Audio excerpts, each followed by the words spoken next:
Okey. Bismillahirrahmanirrahim. Selamat pagi.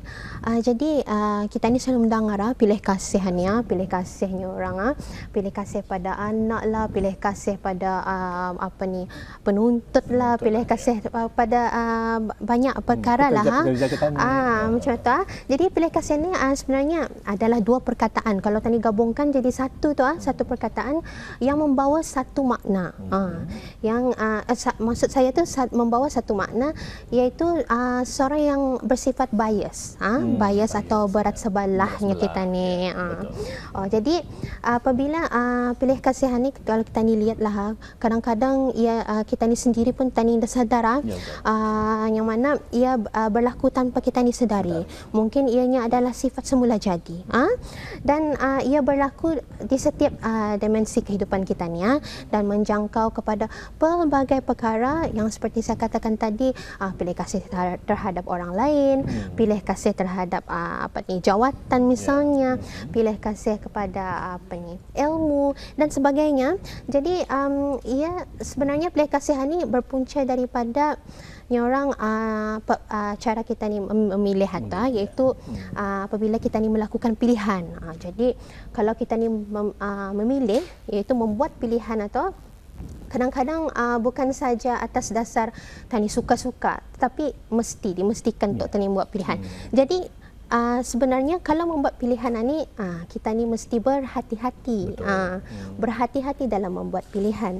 Jangannya orang membuat pilihan suka-suka saja dan tidak adil. Itulah sebenarnya. Dan juga patutnya kita ni bebas daripada orang peribadi atau berkait pengaruh peribadi dan personal itulah kalau boleh.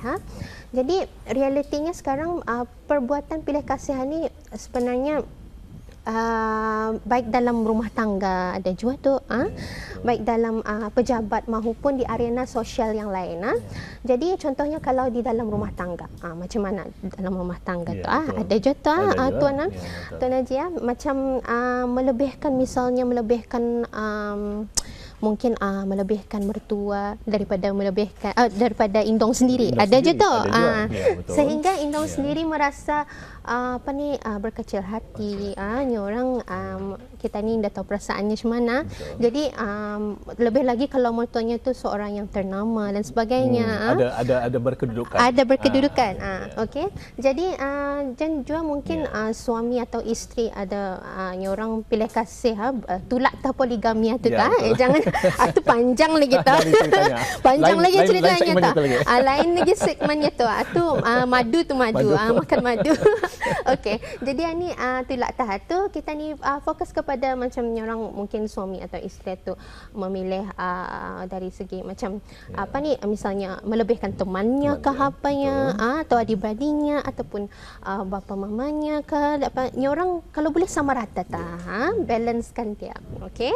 Jadi dan lagi kalau misalnya di arena dalam pejabat, dan dari segi pekerjaan, pekerja sama majikan misalnya majikan itu orang indah bersikap adil. Ini bahayanya kalau majikan dah bersikap adil. Misalnya kalau yang disayanginya tu bukan main walaupun melakukan kesilapan dan nampak tu dibagi excuse tu.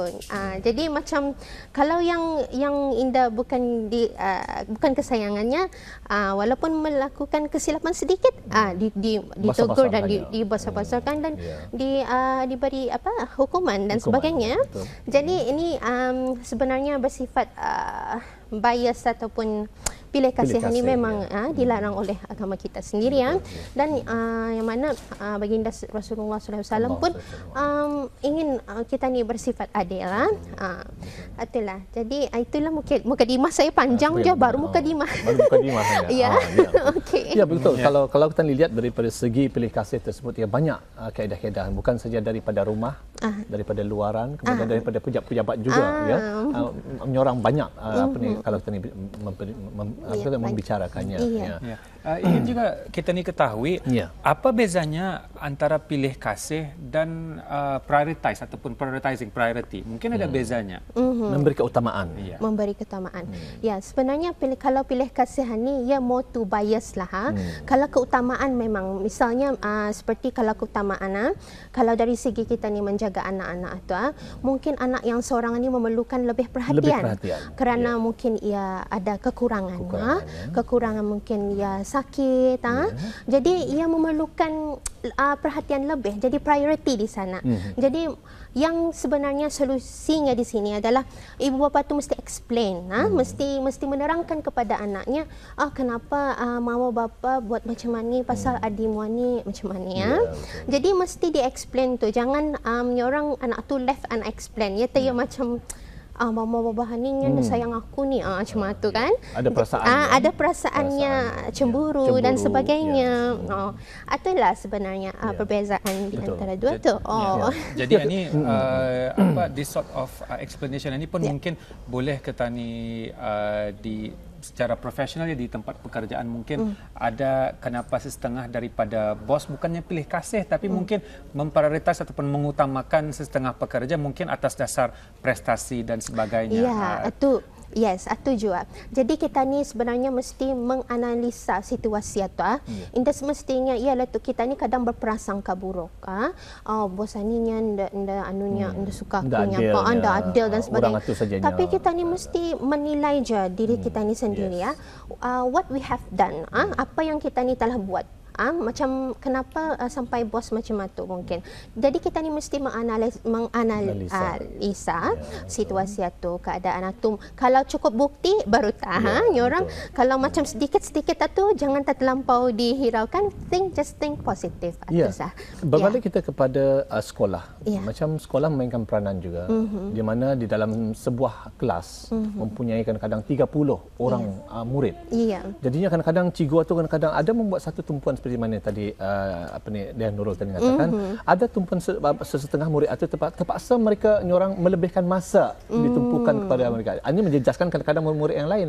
Jadi kalau dapat kita terangkanlah kepada murid kita ni supaya kenapa memberi tumpuan lebih kepada seorang. Mungkin ada special needs, ada keperluan. Mungkin anak tu memerlukan lebih perhatian, bimbingan dan sebagainya. Jadi sebagai seorang cikgu mesti jua macam tadi sebagai seorang ibu bapa jua sama je peranannya sedikit tu di sana. Cikgu pun memainkan peranan penting dalam menerangkan kenapa yang membuat macam tu expand lie pasal your friend ia memerlukan jua bimbingan yang lebih. Jadi kita ni prioritikan ia dulu sekejap tunggu dulu macam tu. Kadang kita ni dah sadar kan memang pulang kan sebagai seorang cikgu memang saya faham mungkin seorang cikgu tidak sedar yang dirinya tu aku terpilih kasih macam tu. Jadi kita ni kena reflect diri kita ni sebenarnya every day, setiap hari tu, misalnya sehari tu at the end of the day pada macam kan tidur kah aku ni apa yang telah aku buat tadi mungkin orang adakah rasa pilih kasih tu, adakah sebenarnya kadang tidak dapat dielakkan tapi adakah. Jadi kalau ada cuba betulkan di sana dan bersikap adil di sana. Itulah dalam pilih kasih terutama dalam dari sudut profesional ataupun pekerjaan, kalau seorang bos itu pilih kasih kepada seorang pekerja, let's say biasly pilih kasih. Yang untung sebenarnya siapa dan yang rugi sebenarnya siapa nih dalam hal macam ni bila ada pilih kasih itu berlaku? Okay, as I said tadi kita ni mesti mengambil yang positif. Okay, mungkin yang kena pilih kasihan ni jangan merasa dirinya rugi. Inilah sebenarnya cabaran. Kita ni sahut cabaran itu. Bagi meningkatkan lagi prestasi itu. Why not? Tunjukkan yang kita ni tu boleh buat. Jangankan sikit-sikit merajuk. Merajuk sikit-sikit. Indah datang keraja. Ada kacamata tu. Malaskan membuat keraja. Esoknya indah dia keraja. Kenapa merajuk? Lain juga tu. Jadi kita ni mesti orang jangan kebudak-budakan, matanglah di situ. Think positive. Positive, yes. Dan lagi satu mungkin ada macam ketidaksamaan gender di sini. Ada je pernah berlaku lah macam itu gender inequality. Macam misalnya bos yang lebih suka pekerja perempuan. More favorite, artinya favorite. Perempuan. Dan gender stereotype lah tu artinya. Ia macam suka perempuan saja cuma tu. Lepas tu ada juga cikgu yang suka perempuan saja. Dan bos, seperti saya katakan tadi, ada yang suka perempuan dan ada yang suka lelaki cuma tu. Jadi perkara ini harus dielakkan. Jangan orang gender bias ini berlaku. Itulah. Kadang-kadang perkara tersebut Dayang tidak terasa bagi petani kadang sama ada benar kan dah petani ini bias atau tidak. Perasaan petani lurus sudah tu yang kita ni buat atau jadi macam mana kalau petani cuba seperti mana tadi Dayang tadi mengatakan semasa petani berehat-rehat atau petani kanangkan kembali. Reflect diri atau musahabah. Sudah kan apa perasaan orang atau apa itu ni. Jadi itu yang menyebabkan barangkali boleh dibuatkan secara praktisnya setiap hari. Betul tu Alhamdulillah. Mungkin macam kita ni lihatlah macam zaman-zaman Rasulullah dulu. Kita ni macam orang ada musahabahkan diri kita ni macam baginda Rasulullah menyebarkan syiar Islam ni tidak ada macamnya orang pilih kasih walaupun kena sogok oleh kaum Quraisy masa tu kena sogok kena pujuk kena rayu tapi indah makan orang makan sogokan. Jadi ia masih juga tegas dalam membuat keputusan. Masih tidak kira siapa bangsawan atau kenamaan, tidak kira tetap akan dihukum. Itulah. Mungkin dalam waktu yang cukup singkat dalam kita ini menyimpulkan juga mungkin ada pesan-pesan bagi mereka yang khususnya yang terasa diri victim mangsa pilih kasih. Menjadi mangsa. Jadi macam mana ni macam kayaknya bosku milih kasih aku dah je dapat jadi naik pangkat dan sebagainya. Mungkin untuk menutup sesi ini. Jadi sebenarnya kita ni saya tadi menganalisa situasi itu dan yang kedua jangan kehilangan keyakinan. Jangan nampakkan kita ni too weak, orang lemah. Jangan lost confidence. Jangan lost confidence. Selalu betul Tuan Haji. Selalu orang sikit-sikit lemah. Indah temo tadi macam-macam perkara yang mau tu. Jadi kalau boleh elakkan perkara ini dari terjadi. Dan kemudian kita ni komunikasikan. Kita ni berbincang dengan bos itu sendiri. Orang face to face berbincang mungkin personally tutup pintu semua orang dadangan. Aku ada masalah. Misalnya kalau ada masalah, terangkan kenapa. Kenapa ada masalah. Dan membangun hubungan yang baik. Misalnya kalau dengan bukan sahaja dengan bos, dengan adik-beradik yang lain, dengan orang tua juga misalnya. Membangun hubungan yang lebih baik. Jangan kita ni menyisihkan diri pulang, mengasingkan diri. That is not, itu bukannya solution tu. Bukan tu. Okay. Jadi nampaknya apa tu? Tinggal berapa minit lagi. InsyaAllah. Sekarang kalau kami lanjutkan, sekarang kami kena ucap pilih kasih akan bisa. Kalau suruh menyanyi lagi. Pilih kasih pasal masa pulang ni.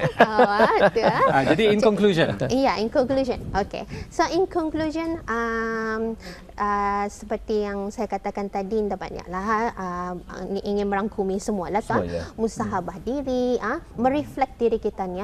Barangkali kita ni terasa juga kita ni pilih kasih, dan yang kedua mungkin kita ni terasa juga kalau sudah orang itu pilih kasih, kita ni terasa macam seolah-olah tidak yakin pada diri sendiri. Tapi mungkin kita ni orang itu sendiri indah sadar dia pilih kasih sebenarnya. Jadi kita ni mesti cakapkan, komunikasi dengan orang itu untuk bertanya kebenaran, dan kalau ada terbukti baru kita ni membuat conclusion. Dan kita ni mungkin mesti sentiasanya orang bukan lagi mungkin mesti positif berfikiran positif. Itulah ya. Terima kasih Dayang Dayang Nurul Nazurah binti Jaya, seorang pegawai dia dari Pengaduan Masyarakat. InsyaAllah kita akan kongsikan dengan tajuk yang lain pula. Lain kali. Kalau boleh, kalau ada lagi continuationnya, boleh yang kedua.